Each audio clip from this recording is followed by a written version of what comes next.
ভারত বাংলাদেশ সম্পর্কে টানাপোড়েনের মাঝে মুখোমুখি দুদেশের বিদেশ সচিব। পদ্মা পারে সংখ্যালঘুদের উপর অত্যাচার প্রসঙ্গে উদ্বেগ প্রকাশ ভারতের। বাংলাদেশের তরফে জানানো হয়েছে সেদেশের সরকার জাত ধর্ম নির্বিশেষে দেশের মানুষের নিরাপত্তা সুনিশ্চিত করতে বদ্ধপরিকর। তবে বিষয়টি বাংলাদেশের অভ্যন্তরীণ বিষয় বলে উল্লেখ করেছে বাংলাদেশ সরকার।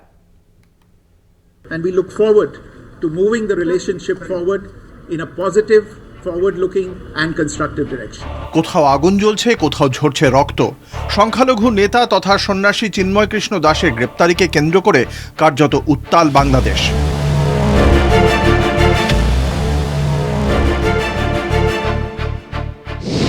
পদ্মা পাড়ে দ্বিপাক্ষিক বৈঠক।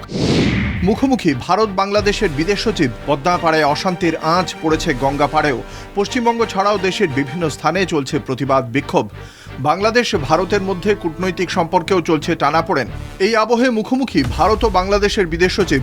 বিদেশ সচিব হওয়ার পর এই প্রথম ঢাকায় ভারতের বিদেশ সচিব বিক্রম মিশ্রি। কূটনৈতিক দূরত্ব কমানোর লক্ষ্যে ঢাকায় বিদেশ সচিব পর্যায়ের দ্বিপাক্ষিক বৈঠক। ঢাকার পদ্মা ভবনে প্রায় 2 ঘন্টার বেশি সময় ধরে বৈঠক। সংখ্যালঘু সুরক্ষা নিয়ে উদ্বেগ প্রকাশ। গত অগাস্টে আওয়ামী লীগ সরকারের পতন হয়েছে। প্রধানমন্ত্রীর কুর্সি ছেড়েছেন শেখ হাসিনা। অভিযোগ তারপর থেকেই সংখ্যালঘুদের ওপর বেড়েছে অত্যাচার। কোথাও তাদের খুন করা হয়েছে, কোথাও তাদের বাড়িতে অগ্নিসংযোগ করা হয়েছে। কাঠগড়ায় উঠেছে মোহাম্মদ ইউনূসের নেতৃত্বাধীন অন্তর্বর্তী সরকার। এরই মাঝে চিন্ময় কৃষ্ণ দাসের গ্রেপ্তারি নতুন করে সংখ্যালঘুদের নিরাপত্তা নিয়ে প্রশ্ন তুলে দিয়েছে।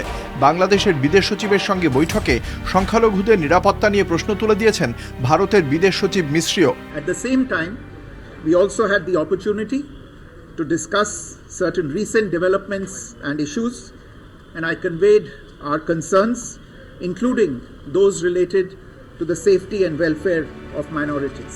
ধর্মীয় সাংস্কৃতিক ক্ষেত্রে অগ্রণী ব্যক্তিদের উপর হামলা, সম্পত্তি ধ্বংস নিয়েও উদ্বিগ্ন Bharat. We also discussed some regrettable incidents of attacks on cultural, religious and diplomatic properties. বাংলাদেশের সঙ্গে সুসম্পর্কে জোর ভারতের। যদিও সবশেষে বাংলাদেশের সঙ্গে ভারত সুসম্পর্কেই বজায় রাখতে চায় বলে জানান মিশ্রি। পাশাপাশি বাণিজ্যিক, সাংস্কৃতিক, আর্থিক সব ব্যাপারেই সদর্থক পদক্ষেপ চায় Bharat. I emphasized that India desires a positive, constructive and mutually beneficial relationship with Bangladesh. We have always seen in the past and we continue to see in the future this relationship as a people-centric and people-oriented relationship, one that has the benefit of all the people as its central motivational force. রাজনৈতিক পট পরিবর্তনে ভারত বাংলাদেশের বিদ্যমান দ্বিপাক্ষীয় সম্পর্ক নিয়ে বিস্তারিত আলোচনা হয় বৈঠকে। তবে কি দুদেশের কূটনৈতিক দূরত্ব কমল? উঠছে প্রশ্ন। বাংলাদেশের সঙ্গে সম্পর্ক একটি গঠনমূলক দিকে এগিয়ে যাবে এমনটাই প্রত্যাশা ভারতের। কলকাতা টিভি।